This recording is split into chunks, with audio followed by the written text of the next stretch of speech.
हरे कृष्ण हरे कृष्ण कृष्ण कृष्ण हरे हरे हरे कृष्ण हरे कृष्ण कृष्ण कृष्ण हरे हरे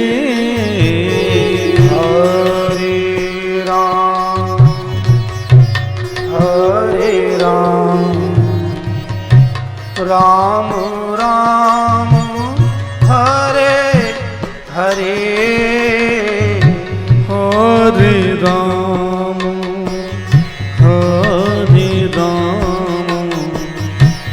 राम राम हरे हरे हरे कृष्ण हरे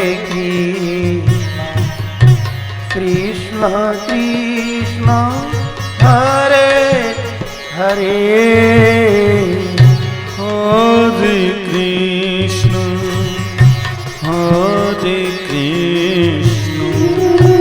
कृष्ण कृष्ण हरे हरे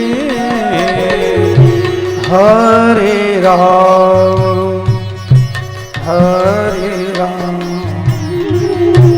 राम राम हरे हरे हरे राम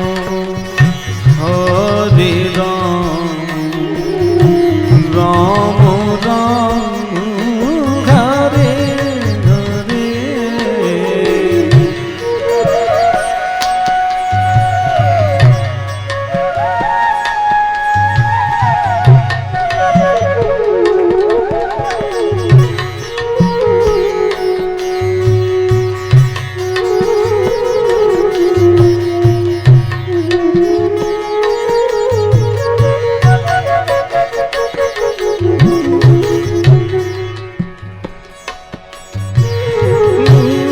हरे कृष्ण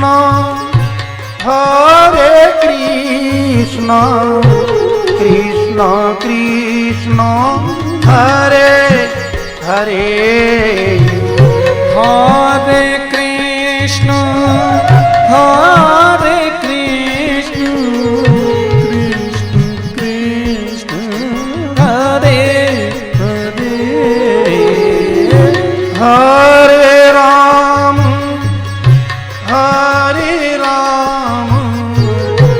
राम राम हरे हरे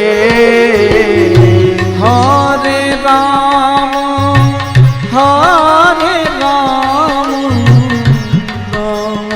राम हरे हरे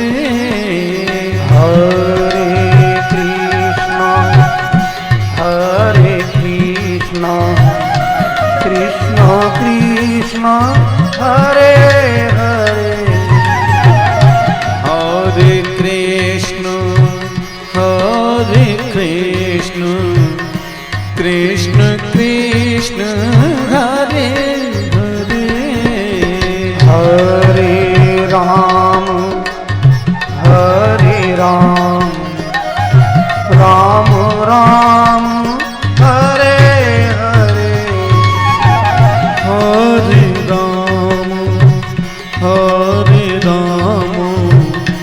राम राम हरे हरे हरे कृष्ण कृष्ण कृष्ण हरे हरे हरे कृष्ण कृष्ण कृष्ण हरे हरे हरे राम राम राम हरे हरे हरे राम राम राम हरे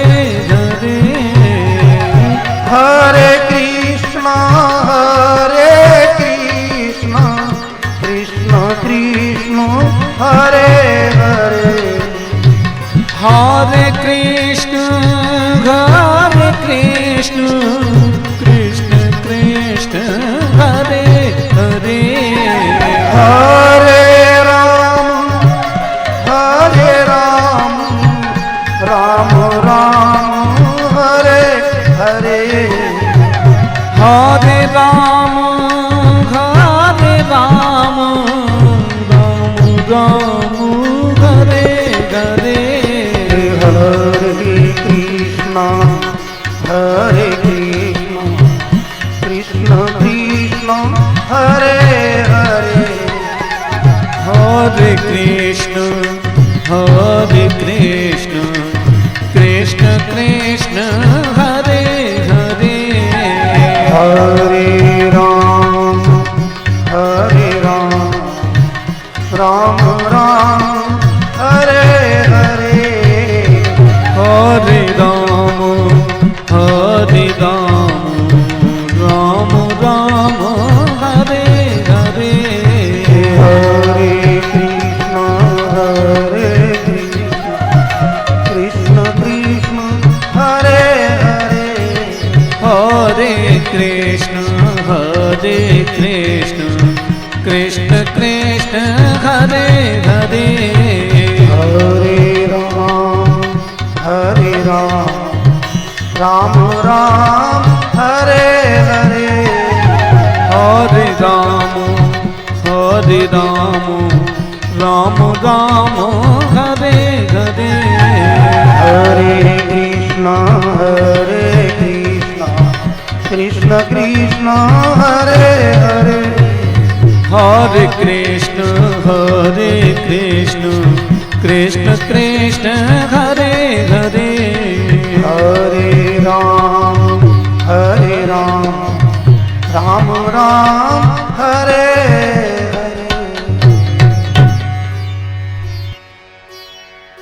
सत्यं विधातुं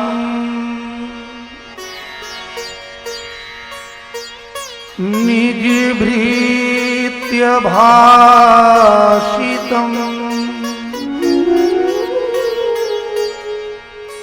व्याप्तिं च भूते स्वखिलेषु चात्मनः अदृश्यता दृश्यति रूपमुद्वहन् स्तम्भे सभाया न मृगं न मानुषम्। बोलिए श्री भागवत भगवान की। श्री व्यास जी महाराज की। श्री सुखदेव जी महाराज, श्री वल्लभानी आज के सद्गुरुदेव भगवान। जय जय श्री राम, जय जय श्री राम, जय जय श्री राधे श्याम।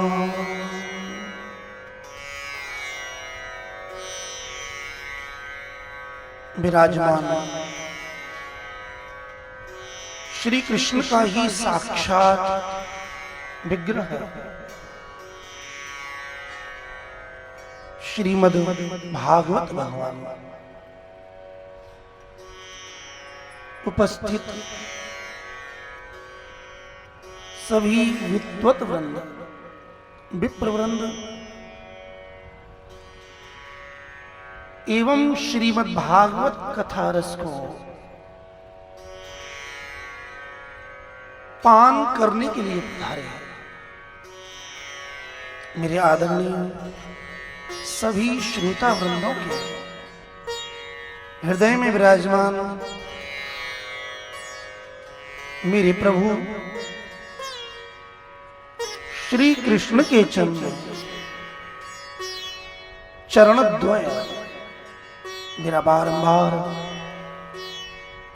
नमन वंदन एवं सप्रेम जय श्री कृष्ण।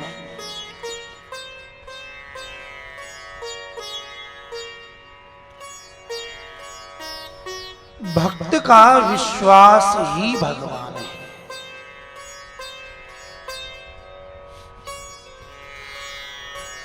भक्त और भगवान के विषय है। जो डोर है वो है विश्वास।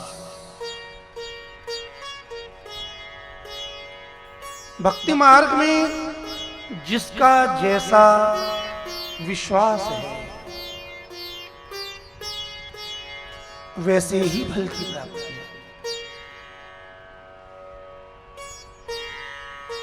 भगवान नृसिंह और कोई नहीं,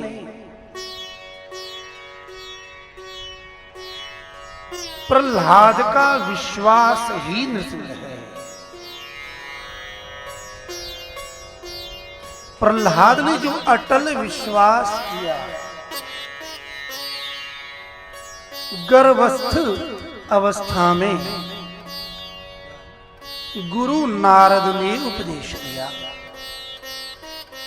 कि भगवान सर्वत्र है।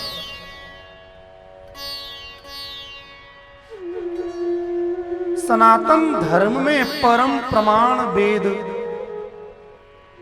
यही उद्घोष करते हैं। ऋतम च सत्यम चाविधात तपसो दिहो जायत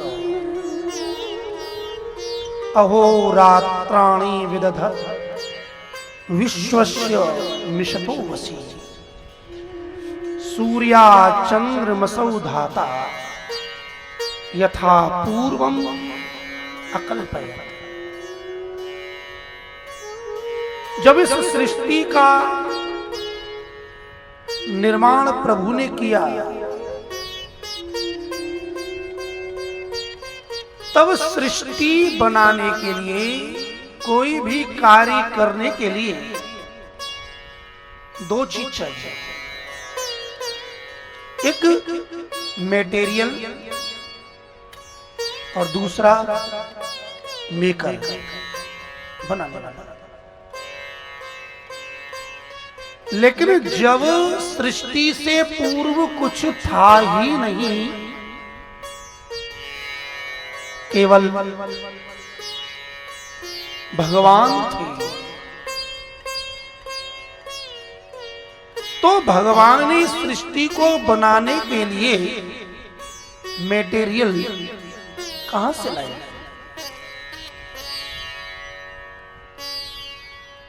भला किसने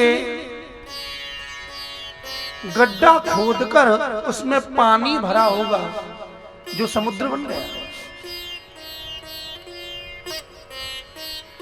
ये पर्वतों के निर्माण के लिए मिट्टी, पत्थर, ये मटेरियल कहां से आया?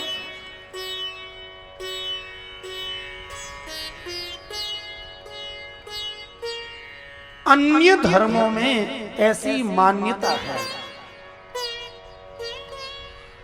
कि उनका जो ईश्वर है वो सृष्टि बनाता है।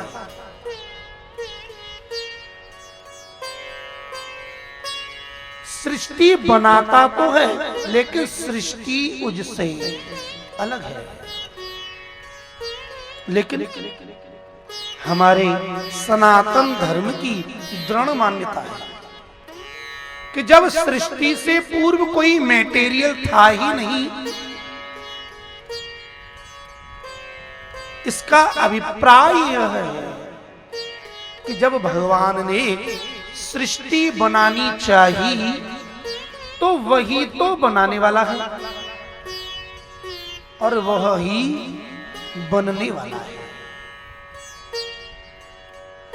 एको हम बहुश्याम, मैं एक से अनेक हो जाऊं।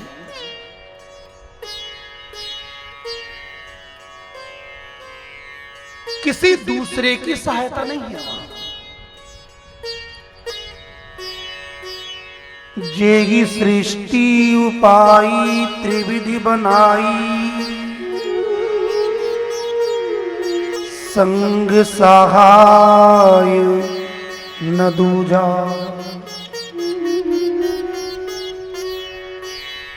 जिसने ये सृष्टि बनाई है, त्रिविध उपाई त्रिगुणात्मक सृष्टि का निर्माण किया है,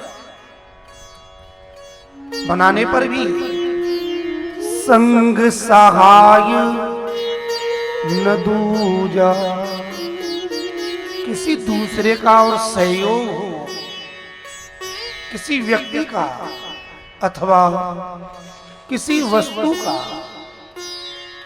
ऐसा नहीं है। इसलिए श्रीमद् भागवत की दृढ़ घोषणा है कि हमारे भगवान ही बनाने वाले हैं और वो भगवान ही बनने वाला है।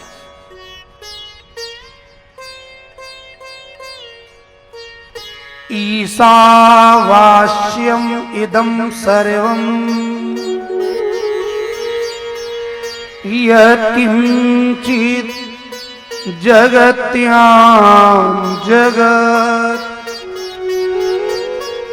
तेन त्यक्तेन भुञ्जीथा मा गृधः कस्य स्वीत् धनम्। ईशोपनिषद में भी यही स्पष्ट किया गया। पहला मंत्र, ईशावास्यम इदं सर्वं, ईश्वर इस जगत के कण कण में व्याप्त है।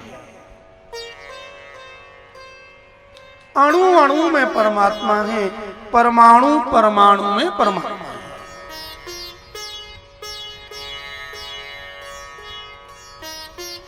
इसलिए हमारे संतों की श्रीमद् भागवत की ऐसी मान्यता है, हरिरेव जगत जगदेव हरि।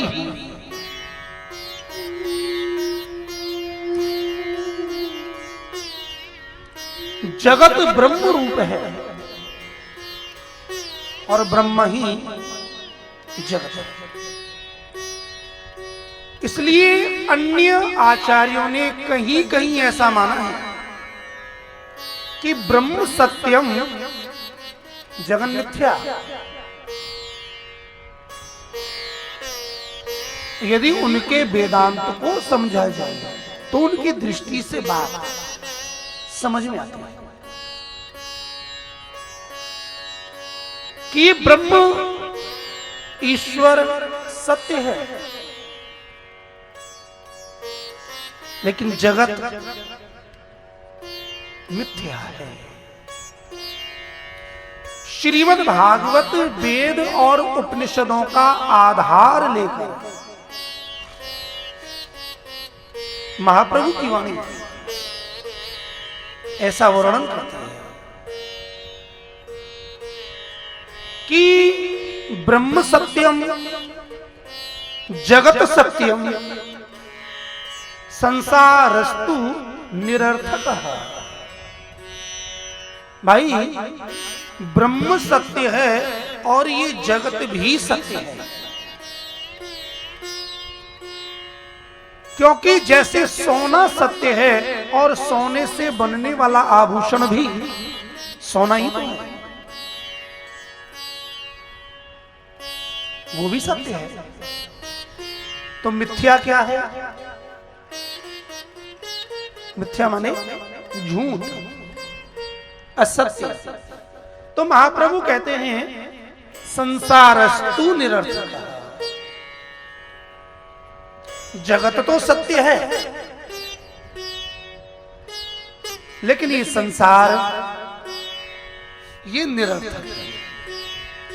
महाप्रभु जी ने जगत में संसार का भेद किया है। तो फिर जगत में और संसार में क्या अंतर है?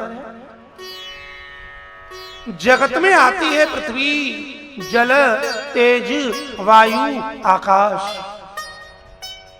भाई ये सब ब्रह्म का ही अंश है। ये तो सत्य है।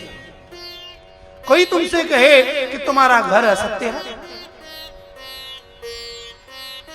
ये जमीन असत्य है, तो कहने वाला चला जाता है, रहने वाला भी चला जाता है, लेकिन आज तक भूमि का एक कण भी कहीं गया?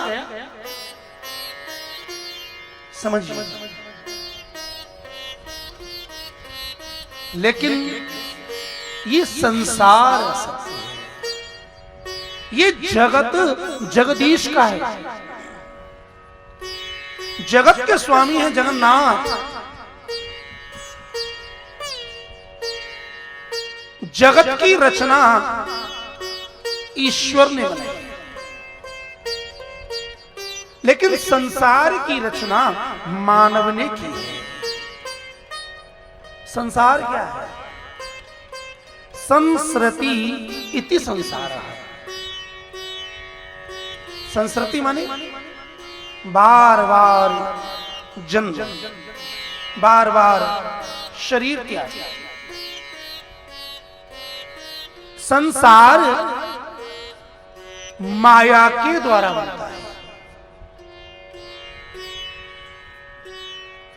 अयम मम परो वेति गणना लघु चेतसा उदार चरिता नाम तु वसुधैव कुटुंबकम्।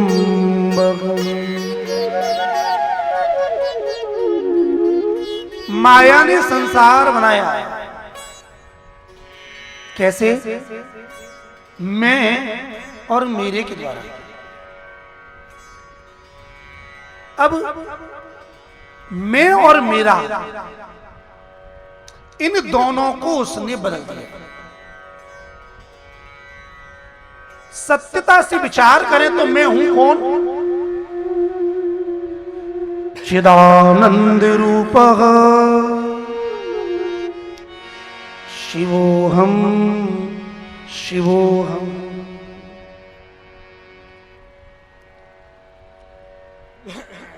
हम ईश्वर के अंश हैं। ईश्वर अंश जीव विनाशी। ईश्वर अंश जीव विनाशी। ईश्वर अंश जीव विनाशी। ईश्वर अंश जीव चेतन अमल सहज सुख राशि। चेतन अमल सहज सुख राशि। ये ईश्वर के अंश हैं। अंश मीन्स उसका भाग, उससे पैदा होने वाले। ममैवांशो जीवलोके जीवभूत सनातन। श्री कृष्ण ने भी यही बताया है। ममैवांशो जीवलोके इस लोक में जो जीव है आत्मा, वो और कोई नहीं, मम एव अंशः। श्री कृष्ण ममांश भी कह सकते थे कि मेरा अंश है, लेकिन मेरे और अंश इन दोनों के बीच एव शब्द लगाया है। एव माने ही। त्वमेव माता, त्वमेव में भी एव शब्द है। त्वम प्लस एव इजिकल टू त्वमेव। तुम ही माता हो, वही एव शब्द है। ममैवांशो जीवलोके, मम एव अंशः जीवः।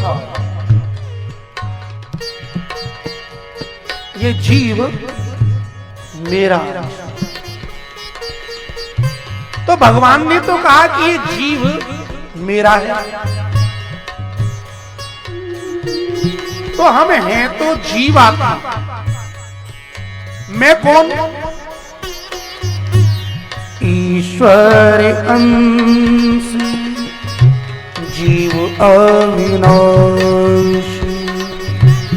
ईश्वर अंश जीव अविनाशी। चेतन अमल सहज सुख राशि। चेतन अमल सहज सुख राशि। ईश्वर का अंश है ये जीव, और इस जीव की ऐसी विशेषता है, ये अविनाशी है। जिसका कभी विनाश न हो उसे अविनाशी कहते हैं। ये जीवात्मा जड़ नहीं है, ये जीव चैतन्य है, अमल। ये माया से अलग है, मलयुक्त नहीं, अमाने नहीं, जिसमें माया रूपी मल नहीं है, और सहज सुख राशि इस आत्मा में सहज सुख है। इसलिए योगी जन अपनी आत्मा का ध्यान रखें। ध्यानावस्थित तद्गतेन मनसा पश्यन्ति यम योगिनो यस्यांतं न विदुः सुरासुरगणा देवाय तस्मै नमः।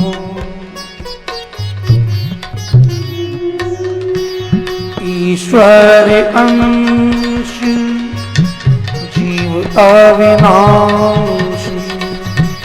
ईश्वर अंश जीव अविनाशी।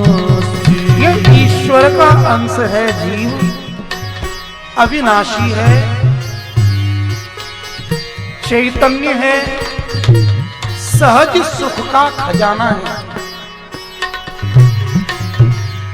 लेकिन माया का संबंध होने के कारण अपने आप को भूल गए। है तो ईश्वर का अंश, मैं कौन? ईश्वर का अंश। और मेरा कौन? ईश्वर भगवान। लेकिन माया ने इस अर्थ को बदल दिया और क्या किया कि जो जीव है उसे छिपाकर जो शरीर है उसे मैं की संज्ञा दे दी। मैं कौन? पशु पक्षी, हाँ? मैं स्त्री, मैं पुरुष, मैं ब्राह्मण, मैं क्षत्रिय, मैं वैश्य, मैं शूद्र, मैं और मेरा, ये देह तो मान लिया मैं, और जो देह के संबंधी हैं वो हो गए मेरे। ये जो शरीर और शरीर के संबंधी में मैं और मेरे का परिवर्तन हुआ, बस इसी का नाम संसार है। महाप्रभु जी सनातन धर्म की मान्यता, वेद, उपनिषद, गीता, ब्रह्मसूत्र, यहां तक कि श्रीमद् भागवत का घोष,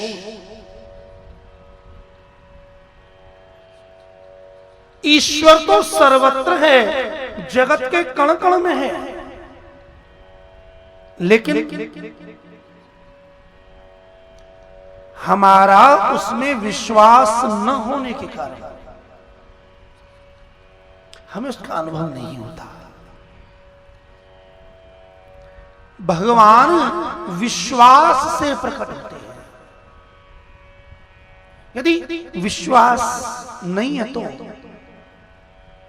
भगवान कभी भी नहीं मिलते। प्रहलाद ने अपने गुरु के वाक्य में विश्वास किया और गुरु ने बताया कि भगवान सब जगह है और सभी जगह समान रूप से हैं, विश्वास करो। प्रहलाद ने विश्वास किया और जब बहुत बहुत ताड़ना सहने के बाद हिरण्यकश्यप ने पूछा, बता कौन है वो ईश्वर तेरा, कहां है? तब उसने यही कहा कि सर्वत्र। सर्वत्र माने संस्कृत भाषा में 3 शब्द हैं। अत्र, अत्र माने यहां, और तत्र, तत्र माने वहां। जो यहां है वो वहां नहीं हो सकता, और जो वहां है वो यहां नहीं हो सकता। लेकिन सर्वत्र, सब जगह। जो सर्वत्र है इसका मतलब वो यहां भी है, वो वहां भी है, सब जगह।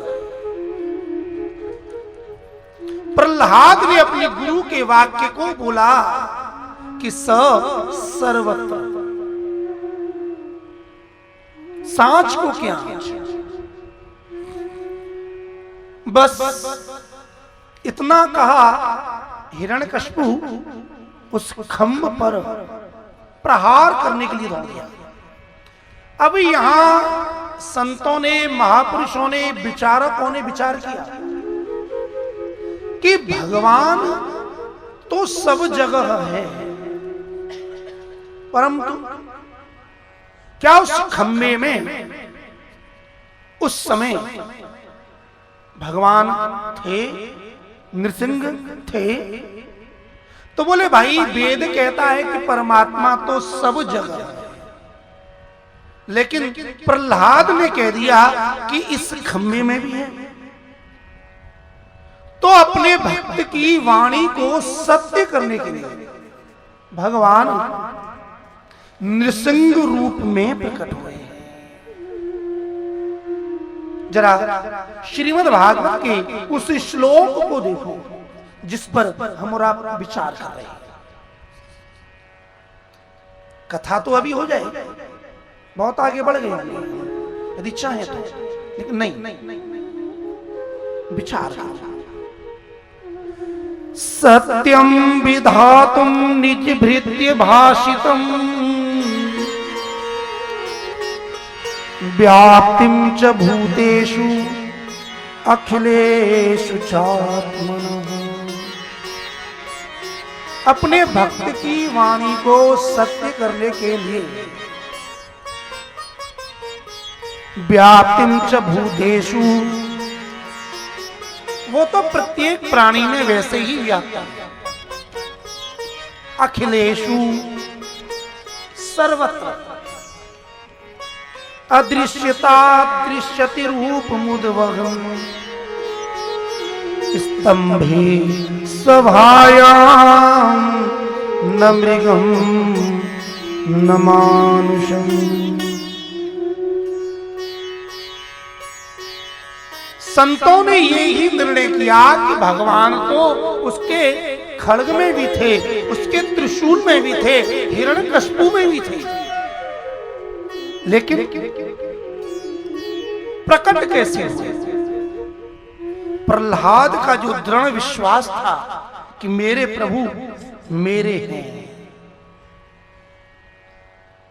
वो विश्वास ही नृसिंह के रूप में प्रकट हो गया है। इसलिए सिद्धांत यह है कि भगवान और कोई नहीं, भक्त का विश्वास ही भगवान। अपने मार्ग में विश्वास की बड़ी महिमा। अविश्वासो न कर्तव्यः सर्वथा बाधकस्तु सः। आचार्य वल्लभ, कभी भी अविश्वास नहीं करना चाहिए। यदि तुम कहोगे कि भगवान नहीं है, तो भगवान को किसी से कुछ लेना थोड़ी है। जाकी रही भावना जैसी, जाकी रही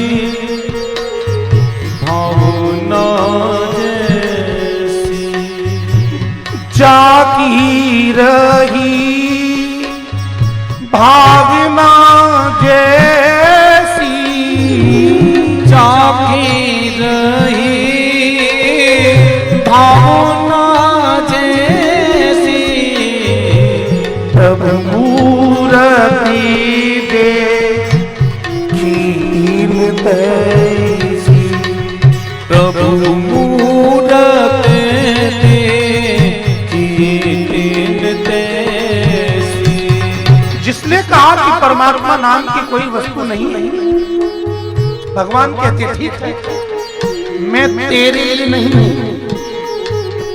जिसने कहा कि है तो सही लेकिन निराकार है, भगवान ने कहा ठीक है, मैं निराकार ही रहूंगा, तुझे कभी नहीं दिखूंगा।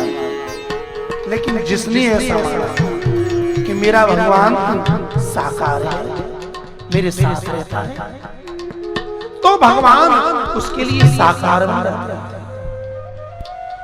केवल अपनी अपनी भक्ति, अपने अपने वाक्य, अपने विश्वास का अधिकार है। भगवान नृसिंह प्रकट हुए, इतना विशाल हिरण्यकश्यप, कितना विशाल, जिसके पांव के मध्य में ये समुद्र आ जाता है। सूर्य और चंद्रमा जिसकी कटी तक बिना परिश्रम किए, बिना बीज डाले, बिना खेती किए जमीन अन्न देती थी। समुद्र रत्न निकाल के दे देता था। देवराज इंद्र समय समय पर उसका मूड देख के अपने आप बारिश कर, कितना भोग भोगा हिरण्यकश्यप। पूरी सृष्टि में ऐसी तपस्या और ऐसा भोग किसी ने भोगा नहीं। इसीलिए हिरण्याक्ष और हिरण्यकश्यप जो पूर्व काल में जय विजय थे, जिनके 3 जन्म हुए हैं, उनका पहला अवतार लोभ का अवतार है। हिरण्याक्ष में भी हिरण्य है और हिरण्यकश्यप में भी हिरण्य है। हिरण्य माने सोना, धन, संपत्ति। तो जिसकी दृष्टि, जिसकी नजर धन पर है, वह व्यक्ति ही हिरण्याक्ष। अब हिरण्याक्ष को मारा वराह ने, बराह यज्ञ का प्रतीक है। और दूसरा भाई हिरण्यकशिपु। हिरण्यकशिपु शब्द भी दो शब्दों से मिलते हैं। हिरण्य माने सोना और कशिपु माने सैया, पलंग।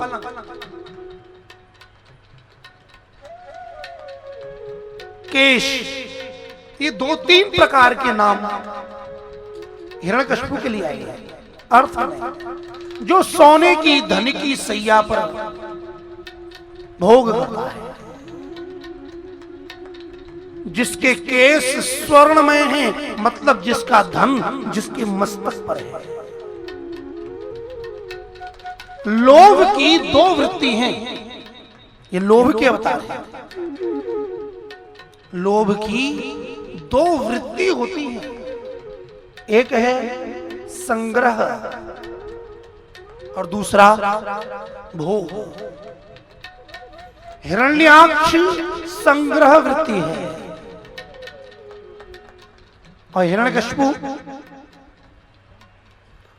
भोग वृत्ति है। हिरण्यकशिपु को नरसिंह ने मारा। न केवल नर मारे, न केवल सिंह मारे,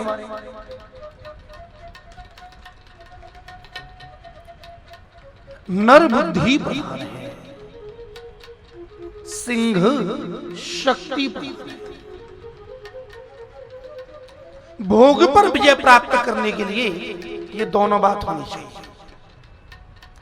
कहने का अभिप्राय यह है कि ईश्वर सर्वत्र प्रहलाद के लिए प्रकट हुए। प्रहलाद ने स्तुति की। श्रीमद् भागवत में सबसे बड़ी स्तुति प्रहलाद जी की है, जिसका वर्णन श्रीमद् भागवत के 7वें स्कंध के 9वें अध्याय में किया गया है।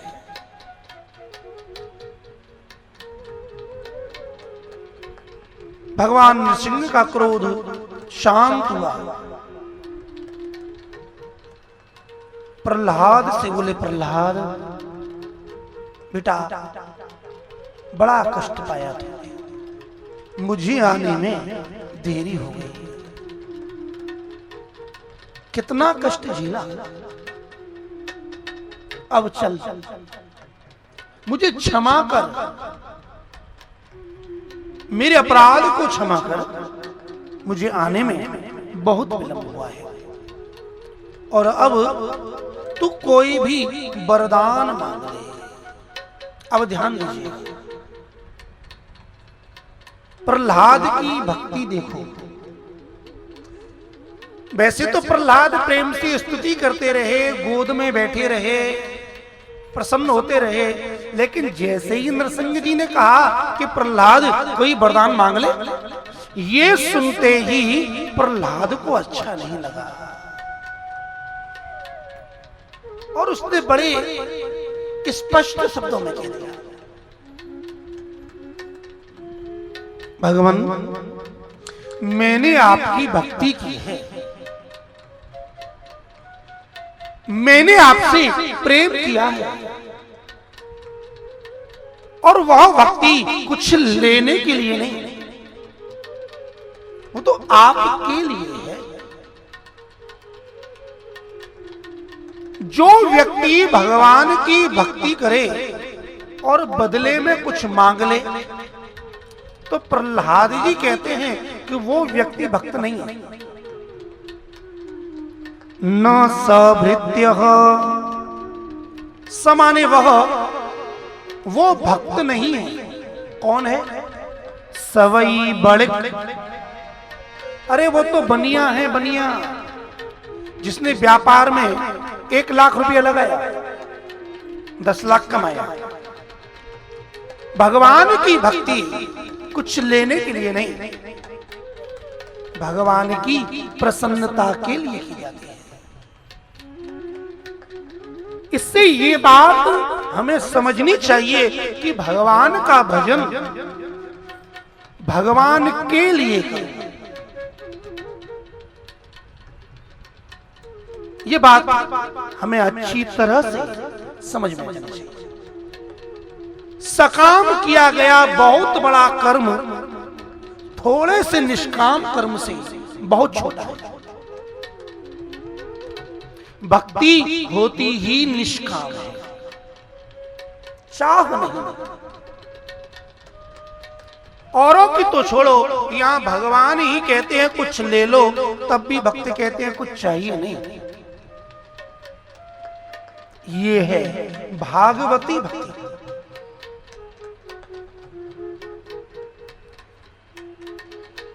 यदि आप देना ही चाहते हैं तो मेरे पिता ने बहुत द्वेष किया, उसे मुक्त कर दो। इन्होंने अपराध किया है आपका। आखिर हूं तो मैं बेटा, शरीर दिया है तो जिसका माध्यम बना संत महापुरुष उसके कल्याण के लिए ही सोचते हैं। आप हिरण्यकशिपु को, मेरे पिता को, उसके अपराधों से, पापों से मुक्त कर दो। नृसिंह भगवान बोले, बेटा जिस कुल में तुझ जैसा एक भक्त हो जाए, उसके पिता की तो छोड़ो, उसकी 21 पीढ़ियों का कल्याण हो जाता है। कैसे? एक तो वो है ही जो कर रहा है, उसके ऊपर की 10 पीढ़ियां और उसकी आगामी 10 पीढ़ियां। तो एक सच्चा भक्त अपनी 21 पीढ़ियों को तार देता है। तो बेटा वो तो वैसे ही तर गए, अब कुछ मांग ले। प्रहलाद ने बड़ी चतुरता के साथ अपने भावों को भोले भाव से व्यक्त किया कि यदि आप आज मुझे कुछ देना ही चाहते हैं, आपकी ऐसी प्रतिज्ञा है कि यदि किसी के आगे आप प्रकट हो तो आप बिना दिए नहीं जा सकते, बिना दिए नहीं रह सकते। तो आप ऐसी कृपा करो कि मेरे हृदय में कभी भी कोई कामना ना उपजे, किसी से मांगने की इच्छा ही ना हो। मेरे हृदय में जो चाहना है, जो कामना है, उन इच्छाओं को आप समाप्त, ऐसा वरदान दे दो। बदले में क्या मांगा? निष्काम। प्रहलाद को सिंहासन पर विराजमान किया। भगवान नृसिंह अंतर ध्यान में बागी सायस्य बदने लक्ष्मीर्यस्य च बक्षसि यस्यास्ते हृदये संवित् तम नृसिंह महं श्री नर हरिपद कमल रज बंदन करी करी जोर। भगवान नृसिंह को वंदन किया है। वो नृसिंह कैसे हैं? अभय करण दानव दलन रिपुकुल दहन सुघोर। जो भी व्यक्ति भगवान नृसिंह का ध्यान करता है, भगवान नृसिंह उसे सभी भयों को समाप्त कर निर्भयता देता है। दानव दलन, कभी दानवों के चक्कर में फंस जाए तो नृसिंह का नाम दानवों का दलन करता है। और रिपुकुल दहन सुघोर, जो हमारे कल्याण के माध्यम में, मार्ग में बाधक हैं, हमारे शत्रु, भगवान नृसिंह ऐसे शत्रुओं का शमन करने वाले हैं। इसलिए भक्तों को चाहिए कि नित्य प्रतिवंदन करें। नित्य प्रतिवंदन करते हो श्री नरहरि महाराज जी मेरा खो प्रहलादित तिमिरा खो ममला। इसलिए अपने पुष्टि संप्रदाय में, वैष्णव संप्रदाय में भगवान नृसिंह को बड़े आदर के साथ भगवान नृसिंह के जन्म दिवस पर जयंती व्रत होता है, क्योंकि नृसिंह भक्त की रक्षा करने वाले। आगे त्रिपुरासुर के वध की कथा का वर्णन किया गया। 3 पुर बनाए दैत्य ने, एक लोहे का, एक चांदी का, एक सोने का। उसमें कोई भी देवता प्रवेश नहीं कर सकता था। और त्रिपुर नामक दैत्य किसी से मरे नहीं, देवताओं को परेशान कर दिया। कोई पुर यहां दिखे तो कभी दूसरी जगह चला जाए। माया में भगवान महादेव के पास देवगण गए, त्रिपुर मरता नहीं। जब मरने की बारी आवे तभी पुर में घुस जाए। शंकर जी परेशान। भगवान सब बात जानते हैं। वो जानते हैं कि ये दैत्य क्यों नहीं मरता। शिव पर अनुग्रह किया, ब्रह्मा को बुलाया और कहा, देख ब्रह्मा जी, मैं तो बन जाता हूं गाय और तुम बन जाओ बछड़ा। भगवान ऐसी सुंदर गाय बने, इतनी सुंदर गाय बने, और ब्रह्मा जी को छोटा सा बछड़ा बना दिया और उस त्रिपुर के पुर में, नगर में प्रवेश करने लगे। दैत्यों ने देखा तो उस गाय के रूप को देखकर मोहित हुए। आहा, धीरे धीरे भगवान गो रूप में गए। अंदर एक अमृत का कुंड था, जिसे पीकर के वो दैत्य अमर होते थे। जब कोई मरे उसे अमृत में डाल देंगे, हो गया जिंदा। गाय बन के भगवान सारे अमृत को पी जाते हैं। और जैसे अमृत खलाब पूर्ण हुआ, भगवान और ब्रह्मा जी हो गए अंतर्धान, और शंकर जी ने उस दैत्य को मार दिया। त्रिपुर मरा किसके कारण? भगवान के कारण। और भगवान ने यश किसको दिया? भगवान महादेव को। उसी दिन से शंकर जी का एक नाम त्रिपुरारी पड़ गया। त्रिपुर नाम के दैत्य के जो अरि शत्रु हैं, मारने वाले हैं, वही त्रिपुरारी तो शंकर है। इसके बाद में नारद जी ने युधिष्ठिर को 4 वर्ण और 4 आश्रमों का वर्णन किया है। ये सनातन धर्म की परिभाषा है। ब्राह्मणोस्य मुखमासी बाहुराजन्यकृतः ऊरु तदस्य यद वैश्य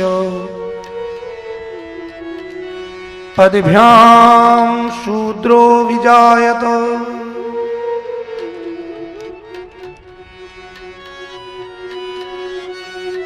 ज्ञाति कोई भी बना सकता है परिचय के लिए, लेकिन वर्णों का निर्माण किसी व्यक्ति ने नहीं किया।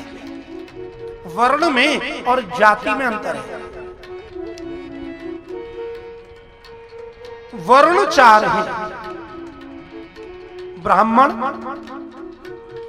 क्षत्रिय, वैश्य अने शूद्र।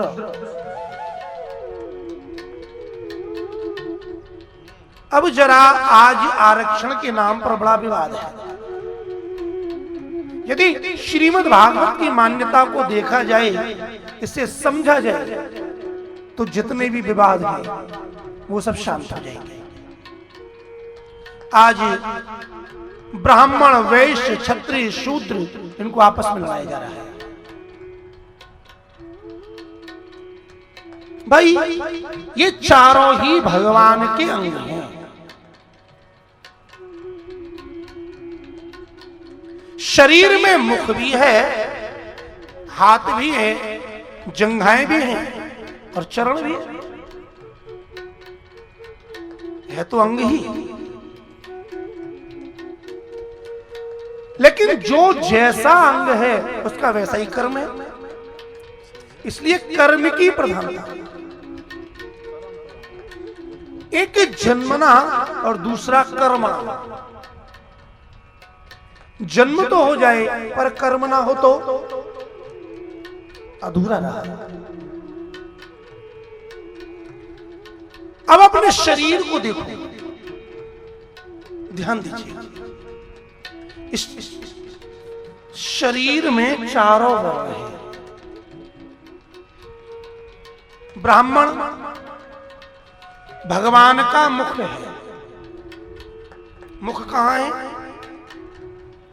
ऊपर की ओर। क्षत्रिय भुजाएं हैं। वैश्य जंघा।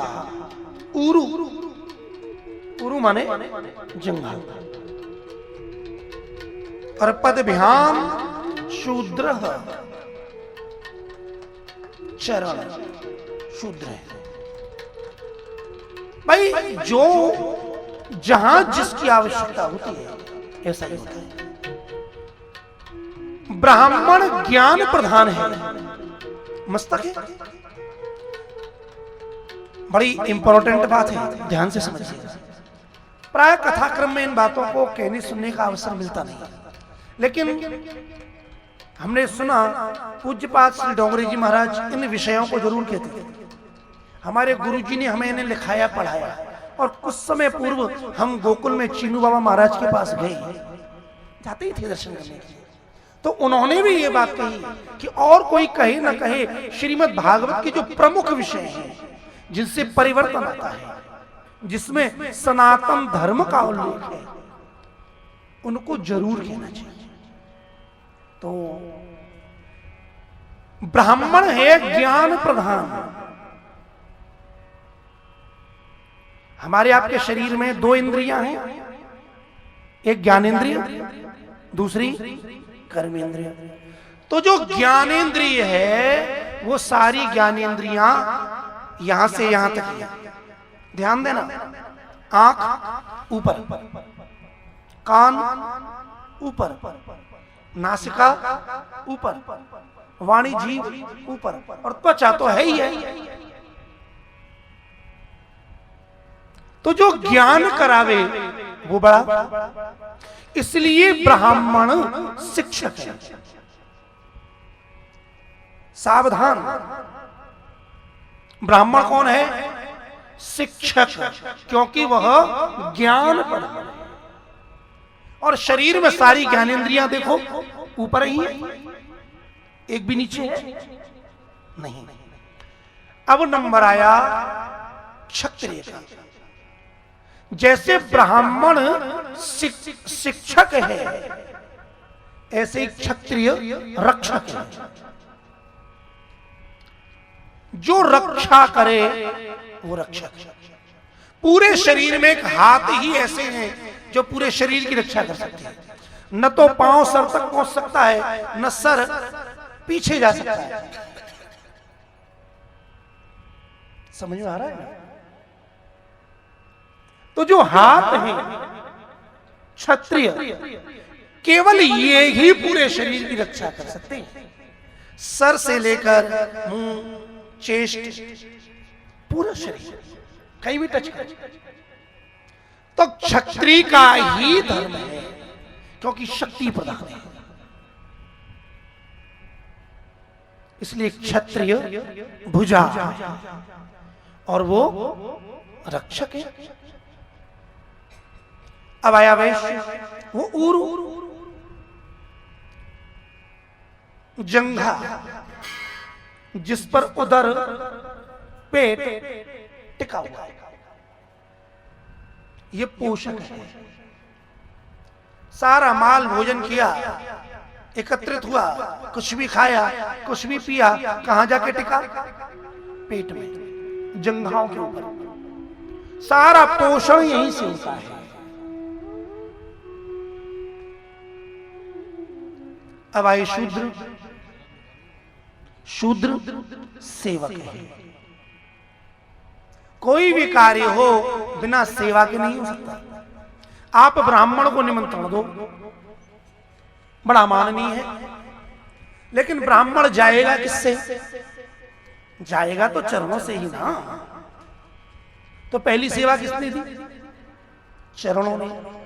और जैसे ही यजमान के यहां गए तो यजमान ने सबसे पहले किसको नमस्कार किया? कौन पूजा? चरण। चरण पूजने के बाद भोजन की थाली आई। दूसरा काम, छत्री आगे बढ़े, भोजन उठाया और ब्राह्मण देव के लिए दिया। ब्राह्मण देव ने उस सारे भोजन को स्वीकार किया, लेकिन ब्राह्मण की ब्राह्मणत्वता देखो, सब कुछ खाया और कहां भेज दिया? उदर में। एक तिनका भी तो अपने पास नहीं रखा। यदि थोड़ा सा तिनका भी, मान लो भिंडी का कोई डंठल या अन्न का कोई दाना भी यदि मुंह में रह जाए तो ब्राह्मण उसे अपने पास नहीं रहने देता। ये ब्राह्मण की निष्प्रभता है। जो आया उसका मिश्रण किया, उसे यथोचित किया, मिलाया, सबको स्वीकार किया। करने के बाद अपन ने एक दाना भी अपने पास नहीं रखा।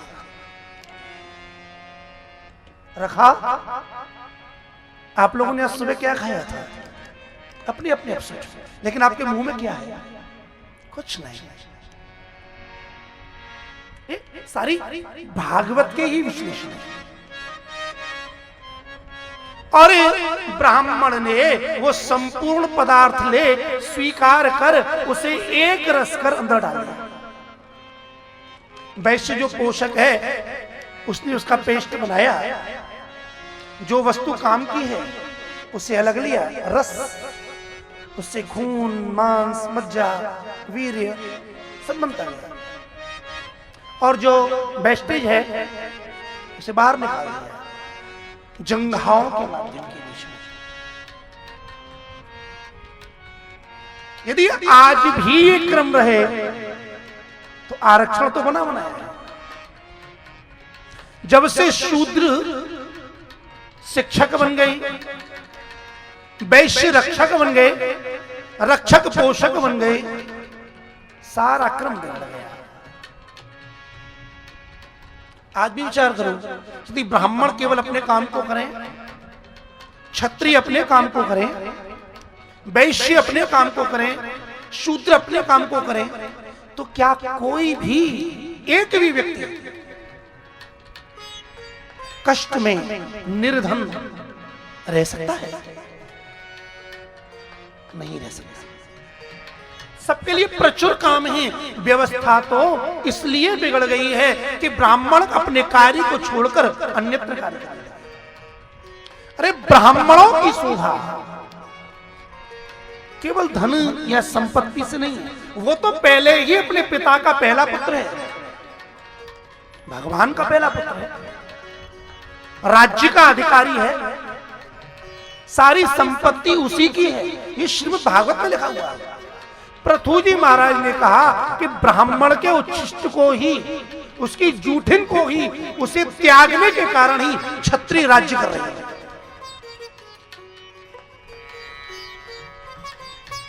तपो विद्या च विप्राणां निःश्रेयस करे उभे तपसा किल विषम हंति विद्ययामृतमश्नुते।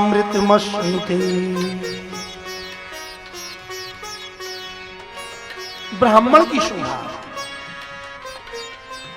न बहुत अधिक वस्त्रों से है, न बहुत अधिक संपत्ति से है, क्योंकि ये तो कोई भी प्राप्त कर सकता है। इसका अभिप्राय कि ब्राह्मण केवल निर्धन ही है, ऐसा नहीं।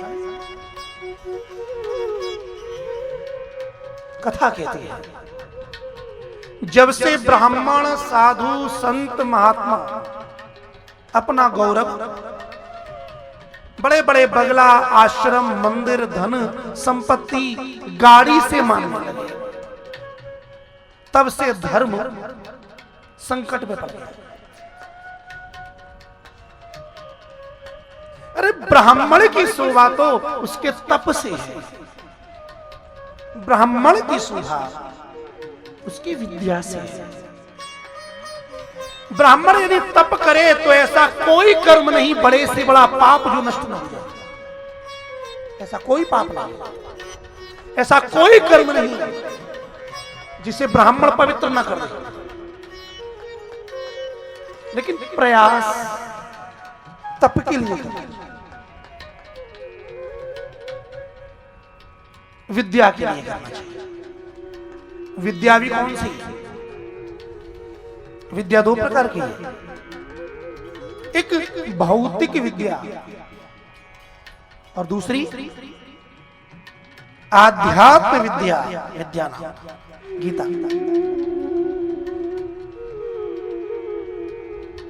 सा विद्या या विमुक्त है। विद्या तो वह है जो हमारे बंधनों को काट हमें मुक्त कर देगा, और वो भौतिक विद्या नहीं कर सकती। केवल मुक्तये न कहकर विमुक्तये विशेषेण मुक्तये, ये बात क्या है? तो इतने में बात समझ में आ जाना चाहिए। ब्राह्मण, क्षत्रिय, वैश्य और शूद्र, ये चार वर्ण हैं। अब यदि आपको अच्छा लगा हो तो ये बात तो आपको ये शब्द उसमें कम मिलेंगे, ये तो सार है, पॉइंट है जो आपको दिए जा रहे हैं। यदि आपकी थोड़ी भी प्रीति हो तो आप स्वयं भागवत पढ़ो।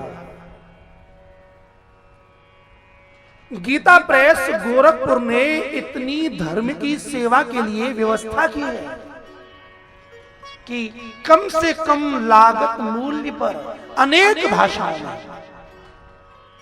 गीता और भागवत उपलब्ध कराए। अब तो गुजराती में अवेलेबल है ना? पढ़ो। जब आप मेडिकल की मोटी मोटी बुक्स पढ़ सकते हैं, कंप्यूटर की मोटी मोटी बुक्स, इंग्लिश की, मैथ की पढ़ सकते हैं, तो ये श्रीमद् भागवत और गीता में क्यों नहीं पढ़ सकते? नहीं पढ़ सकते जब तक आपको प्रेरित नहीं किया जाए, मार्गदर्शन। और भैया मेडिकल की पढ़ाई 3, 4, 5 साल में हो जाती है, कितनी बुक बदल जाती है। अरे वहां की छोड़ो, जो बच्चा 10th में है और 11th में आया तो 10th की बुक कहां गई? 11th में आ गया, 11th की नई बुक, न्यू नोटबुक, 12th में जाते ही वो भी गई, 10+2। और जैसे ग्रेजुएशन या कोर्स के लिए गए तो 10+2 गई। लेकिन कभी तुमने सुना कि भगवत गीता, रामचरितमानस, वेद या श्रीमद् भागवत बदल गया? हमारा दुर्भाग्य है। जो परिवर्तनशील पदार्थ हैं उनके लिए तो हम जागरूक हैं, और जो यथार्थ हैं उनके लिए हम सुप्त हैं, प्रसुप्त हैं। इसलिए वेद में ऋषि कहता है, उत्तिष्ठ, उठो, जागृत, जागो, प्राप्य वरान निबोधत।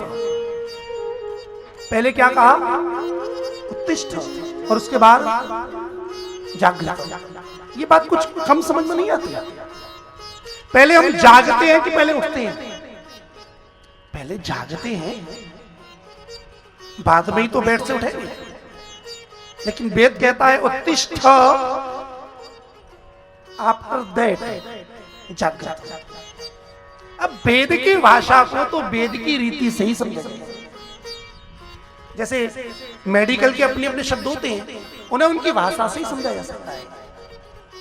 वो आप डिप्लोमेट्री पढ़ेंगे तो उसके सूत्र कुछ अलग ढंग के, सांख्यिकी पढ़ेंगे तो उसके सूत्र अलग हैं, अर्थमेटिक पढ़ेंगे तो उसकी भाषा अलग है। ऐसे ही वेद को समझने के लिए वेद की भाषा चाहिए। और श्रीमद् भागवत समाधि भाषा है, उसे उस रीति से ही समझा जा सकता है। इसलिए अपने जीवन में ऐसा संकल्प लो, ज्यादा नहीं, थोड़ा। और मैं तो कहता हूं थोड़ा भी नहीं, थोड़े से थोड़ा।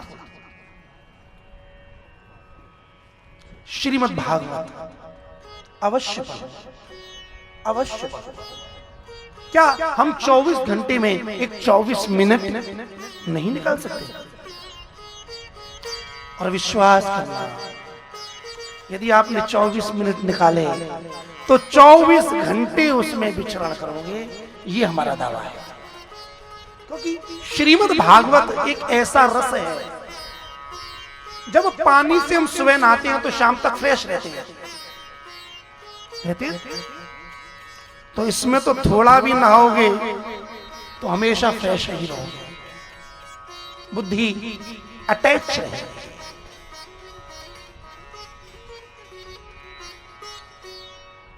चार आश्रम हैं,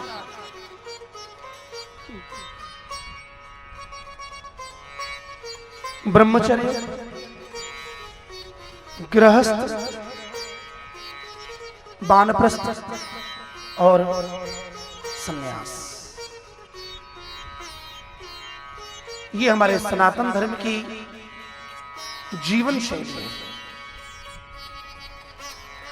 तेन त्यक्तेन भुंजी था मां गिरधः।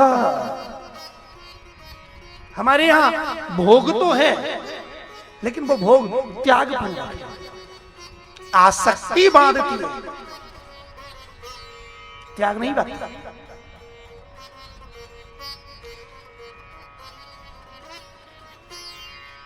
प्रथम ब्रह्मचर्याश्रम, फिर गृहस्थ में प्रवेश। भाई उद्देश्य तो मुक्ति ही है, बंधन से खुलना ही है।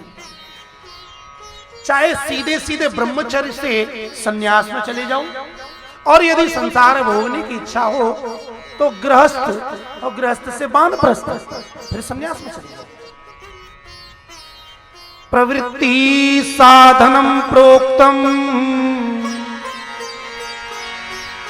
निवृत्तिस्तु महाफलम्। प्रवृत्ति, प्रवेश, ये तो साधन है,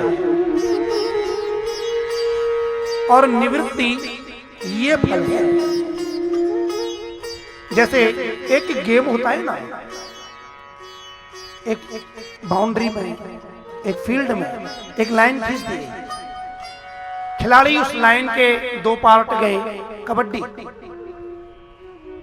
अब एक व्यक्ति अपनी फाली से दूसरे की फाली में गया, खूब जाए, सबको पकड़े, मारे, खेले, दौड़े, उछले, लेकिन यदि श्वास टूटने से पहले वो लौट के अपनी फाली को स्पर्श कर लेंगे तो पॉइंट प्लस। और वो खूब अंदर गया, उसने कई व्यक्तियों को पकड़ा, खूब कला भी दिखाई, लेकिन अंदर ही श्वास टूट गई तो आउट। प्रवृत्ति साधन है, निवृत्ति फल है। तो ये गृहस्थ प्रवृत्ति है, लेकिन हम गृहस्थ में ही पड़े रह रहे हैं, ऐसा नहीं है। जिस प्रकार हमने अपने माता पिता के घर में जन्म लिया, स्कूल में प्रवेश किया और वहां से ससम्मान निकल आए, ऐसे गृहस्थी में प्रवेश किया, गृहस्थी से भी बाहर निकलो,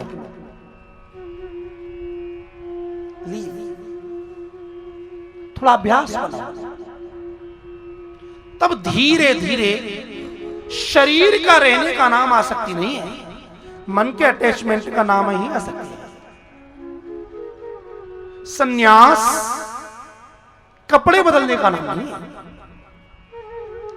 भागने का नाम संन्यास नहीं, जागने का नाम संन्यास है। इसीलिए कहा पहले उठो फिर जागो, उत्तिष्ठ जागृत।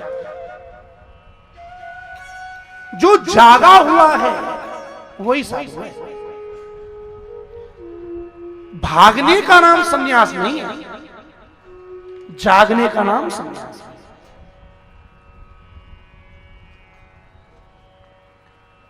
संन्यास के लिए हम घर में रहें या बाहर, सन्यासी के लिए सब समान है। और आचार्य वल्लभ ने तो सन्यास के नाम पर एक पूरा ग्रंथ दिया है, सन्यास निर्णय। वल्लभी वैष्णवों का धर्म है कि महाप्रभु जी के ग्रंथों का पाठ करें, उन्हें समझने की चेष्टा करें, क्योंकि हमारे गुरुजन आचार्य जन हमें बहुत कुछ दे चुका है, बस उसे संभालने की जरूरत है। ना बहुत लिखने की जरूरत है, ना बहुत बोलने की जरूरत है, बस समझने की जरूरत है। कितने ग्रंथ तो वैसे ही हैं, कितने बुक्स हैं, हाँ? इतने पुराण हैं, स्मृति हैं, क्या आवश्यकता है?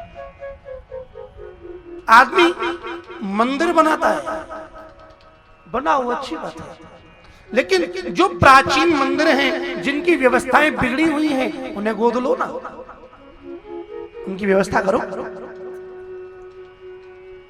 मोहल्ले में एक शंकर जी का मंदिर तो टूटा पड़ा है और हमने अपने दादा के नाम पर दूसरा मंदिर बनवा दिया। नहीं, जो है पहले उसे संभालो। तो ब्रह्मचर्य का मतलब है जो ब्रह्म में विचरण करे। गृहस्थ का मतलब है जो घर में रह करके धर्म का पालन करे। और गृहस्थ तब ही है जब विवाह मार्ग में जाए। हम मकान बना सकते हैं लेकिन गृहस्थी नहीं। गृहस्थी तब ही होगी जब दाम्पत्य जीवन होगा। पतिश्च पत्निश्च दंपति, दाम्पत्य।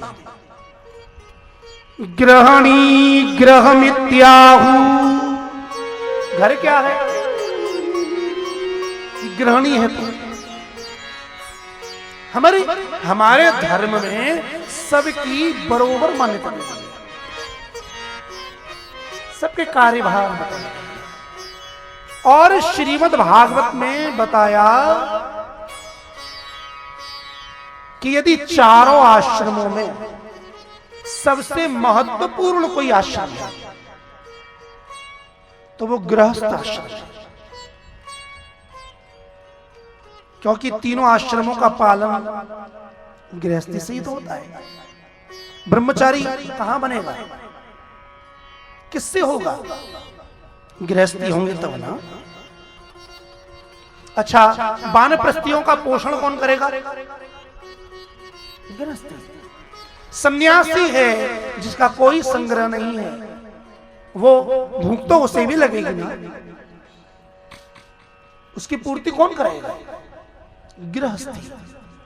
इसलिए श्रीमद् भागवत के सप्तम स्कंद में वर्ण आश्रम के धर्म में ये बात स्पष्ट बताई। जो गति सन्यासी को सन्यास धर्म का पालन करने पर मिलती है, वही गति एक गृहस्थी को ईमानदारी से गृहस्थ धर्म का पालन करने पर मिलती है। सतयुग, त्रेता, द्वापर, हरयुग के अपने नियम हैं। कलयुग इसका अपना नियम है। भाई जौन सी साइड में आप एडमिशन कराओगे, पेपर भी तो वही आएगा। कलयुग के विद्यार्थी का पेपर भी तो कलयुग से ही आएगा। अब कलयुग में आप सोचो कि सतयुग के नियम लागू हो जाएंगे, इम्पॉसिबल। ये तो अन्याय है, ऐसा कभी नहीं है।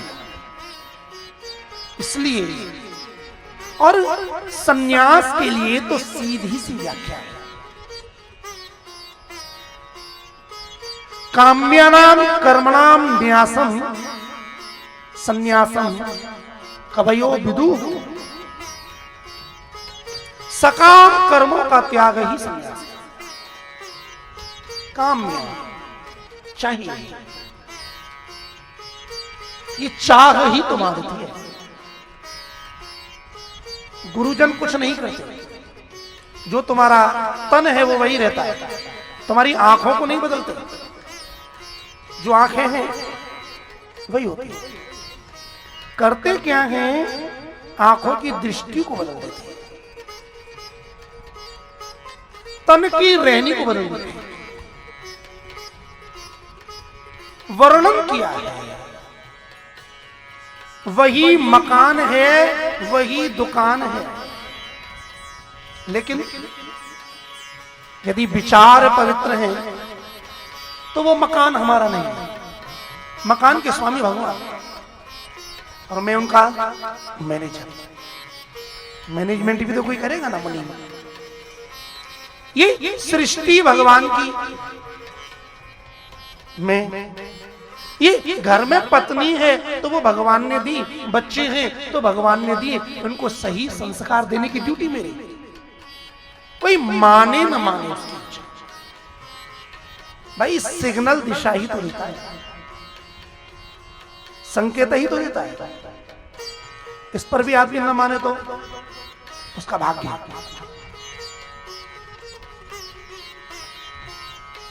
दूसरे को दिशा दो, लेकिन यदि वो दिशा पर न जाए, अपने आप को कष्ट में ना लाओ। कितना तो भगवान श्री कृष्ण ने दुर्योधन को समझाया था। अब कन्हैया समझा में और कोई न समझे, संभव है? लेकिन प्रत्यक्ष देखो, क्या दुर्योधन धर्म अधर्म नहीं जानता था? जानता था कि इनका राज्य है। जानामि धर्मम न च मे प्रवृत्ति, जानाम्य धर्मम न च मे निवृत्ति।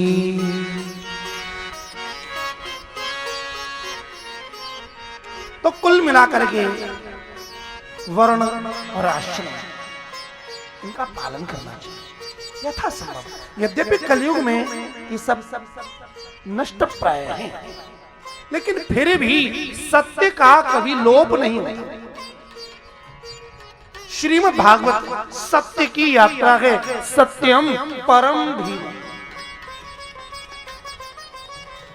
वर्ण और आश्रम का वर्णन करने के बाद श्रीमद् भागवत के 7वें स्कंद में ऊती लीला मतलब कर्मों की जो वासना है 15 अध्याय में वो पूर्ण होती है। 8वें स्कंद में प्रवेश करें। इससे पूर्व 2 पल हरिनाम संकीर्तन। भज गोविंदा गोपाला मुरली मनोहर नंदीला।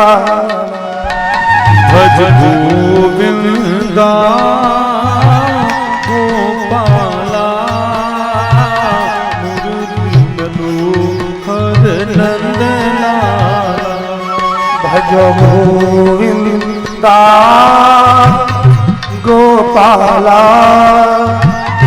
मुरली मनोहर नंदलाला भज गोविंदा गोपाला मुरली मनोहर नंदलाला भज मुरली मनोहर नंदलाला भज मुरली मनोहर नंदलाला ओ भज मुरली मनोहर नंदलाला भज मुरली मनोहर नंदलाला भज गोविंदा गोपाला मुरली मनोहर नंदलाला भज गोविंदा गोपाला मुरली मनोहर नंदलाला कैसे भजोगे? केवल चुप रहकर। भगवान आपसे आपका धन नहीं मांगते कि आपकी पॉकेट में क्या मनी है। अरे उन कागज के टुकड़ों से परमात्मा प्रसन्न नहीं होते। भगवान आपसे आपका मकान नहीं मांगते, वो जगत के ईश्वर यदि चाहते हैं तो वे चाहते हैं कि मेरा भक्त मुझे प्रेम से पुकारे, बुलावे, इसलिए भाव से बुलावे। माखन को चुरैया गोपाला, माखन को चुरैया गोपाला, माखन को चुरैया गोपाला, माखन को चुरैया गोपाला, मुरली को बजैया नंदलाला, मुरली का बजैया नंदलाला, ओ मुरली को बजैया नंदलाला, मुरली को बजैया नंदलाला, भज गोविंदा गोपाला मुरली मनोहर नंदलाला, भज गोविंदा गोपाला मुरली मनोहर नंदलाला। हमें ऐसा लगता है कि यहाँ की व्यक्ति ईमानदारी की बात यह है कि बहुत विचार है, हम जानते हैं, लेकिन उनको अपनी शोभा केवल बैठने में लगती है, नाम लेने में कुछ अपनी नीची फील होती है। ताली बजाने में तो समझो कि बहुत भारी कष्ट हो गया। जरा ध्यान करो, जब आपके घर में आपके छोटे से पोते का बर्थडे होता है, तुम बड़े प्रेम से ईसाई बनकर टोपी लगाते हैं और उसके सामने हुलुलुलु करते हैं और कहते हैं ताली बजाकर हैप्पी बर्थडे टू यू। और जब हमारे छोटे से गोपाल की बात आती है तो हम सिराना लगाकर बैठ जाते हैं, सावधान, इस बार तुम्हें 2 हाथ मिले जिससे तुम ताली सेवा कर सकते हो। इस बार भगवान ने तुम्हें वाणी दी है जिससे भगवान का नाम ले सकते हो। कौन जाने आगे ये मानव शरीर मिले कि नहीं। क्षणे भंगुर जीवन की कलिका, कलि प्राप्ति को जाने खिली न खिली, मलिया गिर की सूची शीतल मंद, समीरी सुगंध चली ना चली, समीर सुगंध चली ना चली रे समीर सुगंध चली ना चली रे समीर सुगंध चली ना चली। ये जीवन कैसा है? क्षण भंगुर जीवन,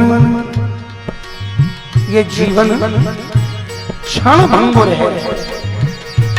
क्षण भंगुर शब्द का अर्थ होता है जो एक क्षण में कब खत्म हो जाएगा, कोई गारंटी नहीं। कौन जाने कल क्या होगा। क्षण भंगुर जीवन की कलिका, कली प्राप्ति को जाने खिली ना खिली, मलिया गिर की सूची शीतल मंद, समीरी सुगंध चली ना चली रे समीर सुगंध चली ना चली रे समीर सुगंध चली ना चली। करी काली कुठार,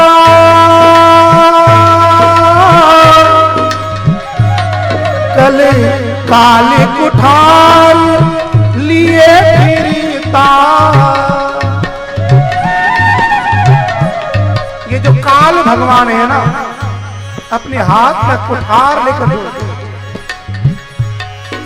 कुठारी क्या करती है?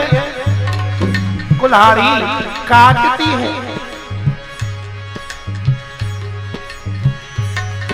ऐसे ही शरीर रूपी वृक्ष को काटने के लिए काल भगवान सदा कुठार लिए रहते हैं। और शरीर है बड़ा नरम, बड़ा कोमल। कौन जाने इस पर ये चोट झेलेगी कि नहीं झेलेगी। इसलिए संत करी काली कुठार लिए फिरता, तने नम्री पे चोट झिली ना झिली। इसलिए भजी ले हरि नाम हरि रसना, जाने अंतिम समय पे हिली ना, जाने अंत समय में हिली ना हिली। भजी ले हरि नाम।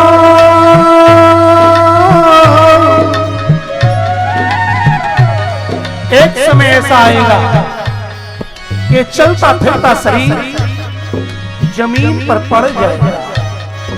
एक भी शरीर ऐसा नहीं है जो छूटे नहीं, छोड़ना ही पड़ेगा। और उस समय यदि कोई धार्मिक व्यक्ति आएगा तो कहेगा हरि बोल, जय श्री कृष्ण बोल। लेकिन शायद उस समय हमारी जीव बोले कि ना बोले। यदि हम चाहते हैं कि अंत समय पर हरि नाम हमारी वाणी पर आवे, तो आज से अभी से निरंतर अभ्यास योगेन माम इच्छाप्तुम धनंजय। करी काली कुठार लिए फिरता, तने नम्री पे चोट झिली ना झिली। भजी ले हरि नाम हरि रसना, जाने अंतिम समय पे हिली ना, जाने अंत समय हिली ना। इसलिए अपने दोनों हाथ उठाओ और प्रेम से गाओ। ओ मुरली वाले का नाम श्री कृष्ण, मुरली वाले का नाम श्री कृष्ण। आप लोगों के घर में कन्हैया की सेवा है ना? और कन्हैया जी को हम और आप रोज वेणु धराते हैं, मुरली। जो मुरली धारण करे वो कौन? ओ मुरली वाले का श्री कृष्ण, बंसी वाले का नाम श्री कृष्ण। ओ गौओं वाले का नाम श्री कृष्ण, गौओं वाले का नाम श्री कृष्ण। ओ कनुआ कारे का नाम श्री कृष्ण। कनुआ कारे का नाम श्री कृष्ण। हे श्री कृष्ण, श्री कृष्ण, श्री कृष्ण, श्री कृष्ण। ओ गिरिधारी का नाम श्री कृष्ण। गिरिधारी का नाम श्री कृष्ण। ओ बनवारी का नाम श्री कृष्ण। बनवारी का नाम श्री कृष्ण। ओ श्री कृष्ण जय श्री कृष्ण। श्री कृष्ण जय श्री कृष्ण। ओ मेरे प्यारे का नाम श्री कृष्ण। मेरे प्यारे का नाम श्री कृष्ण। ओ ब्रजवारे का नाम श्री कृष्ण। ब्रजवारे का नाम श्री कृष्ण। ओ राधा प्यारे का नाम श्री कृष्ण। राधा प्यारे का नाम श्री कृष्ण। श्री कृष्ण, श्री कृष्ण, श्री कृष्ण, श्री कृष्ण। ओ बंसी वाले का नाम श्री कृष्ण। बंसी वाले का नाम श्री कृष्ण। ओ बंसी वाले का नाम श्री कृष्ण। बंसी वाले का नाम श्री कृष्ण। ओ मुरली वाले का नाम श्री कृष्ण। मुरली वाले का नाम श्री कृष्ण। ओ गिरिधारी का नाम श्री कृष्ण। गिरिधारी का नाम श्री कृष्ण। ओ बनवारी का नाम श्री कृष्ण। बनवारी का नाम श्री कृष्ण। ओ मेरे प्यारे का नाम श्री कृष्ण। तेरे प्यारे का नाम श्री कृष्ण। कृष्ण कृष्ण कृष्ण कृष्ण कृष्ण कृष्ण। ओ कानाकारे का नाम श्री कृष्ण। प्रभुवारे का नाम श्री कृष्ण। हे श्री कृष्ण, श्री कृष्ण, श्री कृष्ण, श्री कृष्ण। जय श्री कृष्ण, श्री कृष्ण, श्री कृष्ण, श्री कृष्ण। ओ कन्वाकारे का नाम श्री कृष्ण, कन्वाकारे का नाम श्री कृष्ण। कृष्ण कृष्ण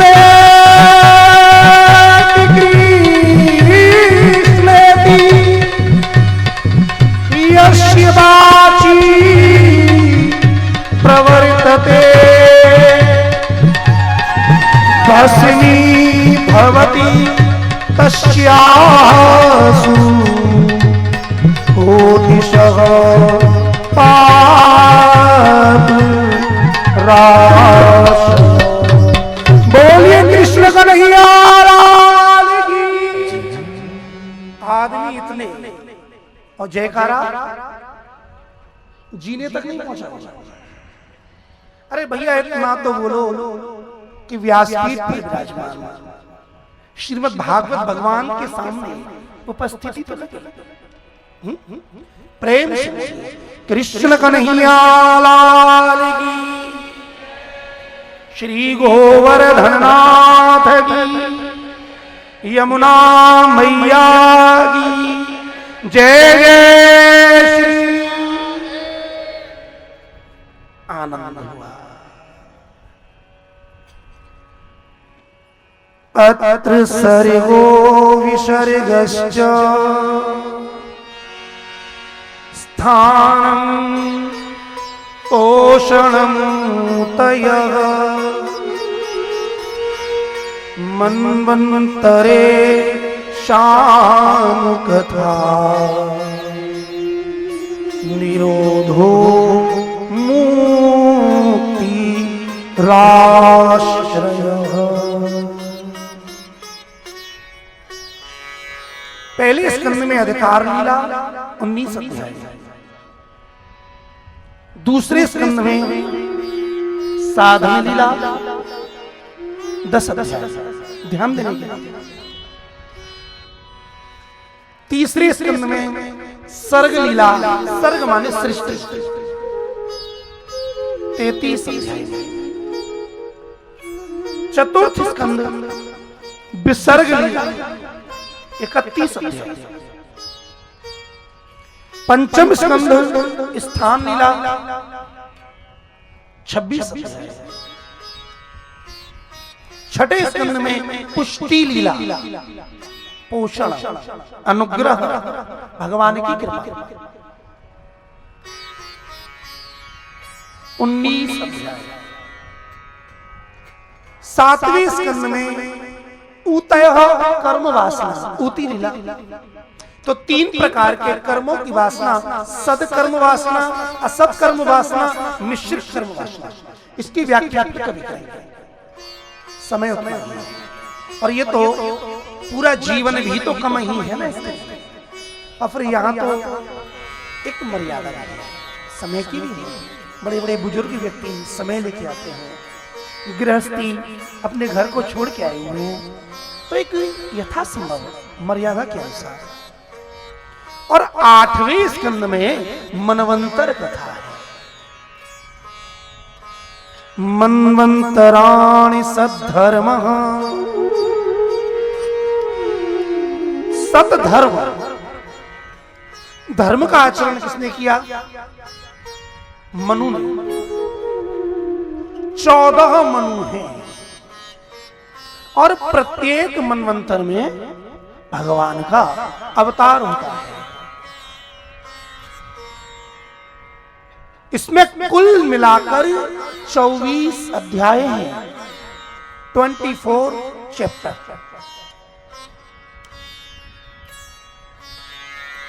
और महाप्रभु श्रीमद् वल्लभाचार्य ने इन 24 अध्यायों को 4 विभागों में बताया।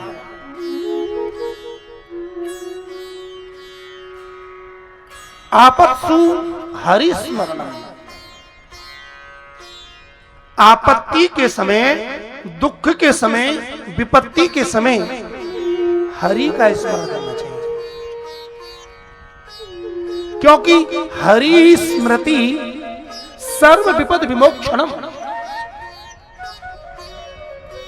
श्री हरि की स्मृति सभी विपत्तियों को नष्ट करने वाली है। इस पहले प्रकरण का वर्णन 4 अध्याय में है। इसके अंतर्गत एक हाथी की कथा है, और हाथी भी कोई सामान्य नहीं। ऐसा हाथी जिसमें हजारों हाथियों का दल था। वो गज नहीं, गजेंद्र था। त्रिकूटाचल पर्वत पर रहता था। पास में ही क्षीर सागर है, सरोवर। बहुत बड़ा जंगल, उस पूरे जंगल का एकमात्र राजा, ऐसा जिसके आदेश को सिंह भी माने। उस गजेंद्र की इच्छा के बिना उस जंगल में कुछ भी नहीं होता था। हजारों हाथियों का बल था। उसकी अनेक रानियां थी, हथनियां, और बहुत बड़ा परिवार भी था। खूब ऐश्वर्य, बहुत लंबे समय तक भोग किया, राज्य भोगा। एक दिन की बात, वो हाथी पानी पीने के लिए उस क्षीर सागर में आया। अब कथा कहती है कि संयोग की बात, वो हाथी अपनी अनेक हथनियों के साथ, अनेक बच्चों के साथ और अनेक सेवकों के साथ उस सरोवर में प्रवेश किया। उसने पानी पिया। पानी पीने के बाद जल में स्नान किया और स्नान करते करते वो जल में विहार करने लगा। उस पानी को एक दूसरे पर फेंकने लगे कि यदृच्छया, भगवत इच्छा से एक मगरमच्छ ने उस गजेंद्र के पांव को पकड़ लिया। अब पहली बात तो ये विचार करने की है कि वो हाथी कोई पहली बार नहीं गया था भाई। पर्वत के पास, जंगल के पास वही सरोवर था, तो स्वाभाविक है पानी पीने के लिए जाते थे। और कोई नदी तो थी नहीं कि वो मगरमच्छ बह के आ गया हो। तो यहां पर श्री सुखदेव जी महाराज एक शब्द का प्रयोग करते हैं, यदृच्छया, भगवत इच्छा से। उस मगरमच्छ ने उस गजेंद्र का, हाथी का पांव पकड़ लिया है। हाथी शक्तिशाली है और जिसमें पावर होती है उससे मान भी होता है, अभिमान भी होता है, बड़ा अभिमान होता है।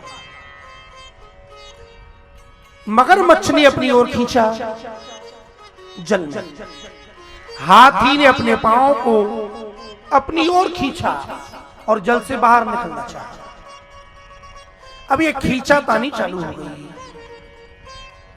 मगरमच्छ हाथी को अपनी ओर खींचे और हाथी मगरमच्छ को अपनी ओर खींचे। ये खींचातानी करते करते करते करते बहुत समय। अब जल का राजा था मगर, इसलिए उसकी शक्ति तो कम नहीं हुई, लेकिन हर पल उस हाथी की शक्ति क्षीण घटने लगी। तब अकेले हाथी ने नहीं, हाथी के साथ में जो उसके सेवक थे, उन सेवकों ने हाथी को अपनी ओर खींचा। मगरमच्छ अपनी ओर खींचता है। उसकी जो हथनियां थी, उसका जो परिवार था, उन्होंने उसे अपनी ओर खींचा। लेकिन मगरमच्छ ने हाथी के पांव को नहीं छोड़ा। परीक्षित कहता है, महाराज आखिर ये युद्ध कब तक चला? सुखदेव जी कहती है, राजा ये युद्ध 1000 वर्ष तक चला और चला नहीं, आज भी ये युद्ध चल रहा है। ये जीव ही गजेंद्र है। ये 3 गुणों में रमण करना ही त्रिकूटाचल पर्वत है। त्रिकूट 3 गुण ही तो हैं। कभी ये गजेंद्र सत्व गुण में आता है, कभी ये गजेंद्र रजोगुण में जाता है, कभी ये गजेंद्र तमोगुणी हो जाता है। इन तीनों गुणों में विचरण करता रहता है। और जिस जंगल में रहता है, ये भव सागर ही जंगल है। इस संसार रूपी सरोवर में जो जल है, सुख दुख इच्छा तृष्णा। हाथी को प्यास लगी, ये प्यास क्या है? ये तृष्णा ही प्यास है। और चलो, संत समझाते हैं इस संसार में यदि आए हो तो संसार में रहो, हाथी यदि जल पीता हानि नहीं थी, स्नान करता तो भी हानि नहीं थी, लेकिन उस जल में रह करके इसने बहुत समय तक विलास किया। इस जगत में हम आए हैं जाने के लिए। इस हाथी ने बहुत प्रयास किया, बहुत प्रयास किया, लेकिन कोई भी फायदा नहीं मिला। उसके साथ वाले थे, हमारे साथ वाले नहीं थे। परिवार में पत्नी है, पत्नी का पति है, पिता है, मां है, बच्चे हैं, लेकिन जब ये काल रूपी ग्राह पांव को पकड़ता है, तब पूरा परिवार भी मिल जाएगा। तो काल रूपी ग्राह से बचा नहीं पाता। बार बार खींचातानी होती है। कभी एक्सीडेंट हुआ, परिवार वाले ने हमें अपनी ओर खींचा, इलाज कराया, हाँ, बच गया, फाइन। काल महाराज ने फिर अपनी ओर खींच लिया, अब दूसरी बीमारी चली, उससे बचाने के लिए फिर परिवार ने अपनी ओर खींचा। काल महाराज फिर अपनी ओर खींचते हैं। यही तो गज और ग्राह का युद्ध है। गज शब्द का अर्थ होता है गच्छतीत गजः, और ग्राह माने जो ग्रहण कर लेता है, पकड़ लेता है, वही तो ग्राह है। ग्राह कैसे पकड़ता है? अपने मुख के द्वारा। ध्यान देना, उसके मुख में क्या है? बड़े बड़े दांत। कौन से दांत हैं? काम है, क्रोध है, लोभ है, मद है, मत्सर है। इन्होंने हमें पकड़ रखा है। अब देखिएगा कैसे पकड़ा है कि मकान तो पड़ा है हमारा जमीन पर, लेकिन उस मकान का जो लोभ अंदर है। मकान बाहर और मकान का लोभ अंदर। धन है लॉकर में, लेकिन उस धन का लोभ अंदर है। शत्रु है दूसरी जगह, लेकिन उस पर आया हुआ क्रोध अंदर है। वस्तु है बाहर, लेकिन इच्छाएं अंदर है। यही ग्राह है, सबको पकड़ रखा है महाराज। कथा कहती है इस ग्राह का और गज का निरंतर युद्ध चलता ही रहता है, चल रहा है। अब जब बहुत समय तक युद्ध चलता है तो परिवार वाले भी थक जाते हैं, साथ छोड़ देते हैं। सबने खूब सहयोग किया, परंतु कोई भी गजेंद्र को बचा नहीं सका। अब हाथी ने अपनी ताकत लगाई, सारी ताकत चली गई, थक गया। जब सारी शक्ति क्षीण हो गई, तब श्री सुखदेव जी महाराज कहते हैं, हाथी समझ गया। नमामि मे ज्ञातय मातुरम गजा कुतः करिण्यः प्रभवन्तु मूर्छितः। इमें ये सभी मिलकर के, जरा समझिएगा, ये सभी मेरे पूरे परिवार वाले, ये सभी मेरा धन, ये सभी मेरी मान प्रतिष्ठा,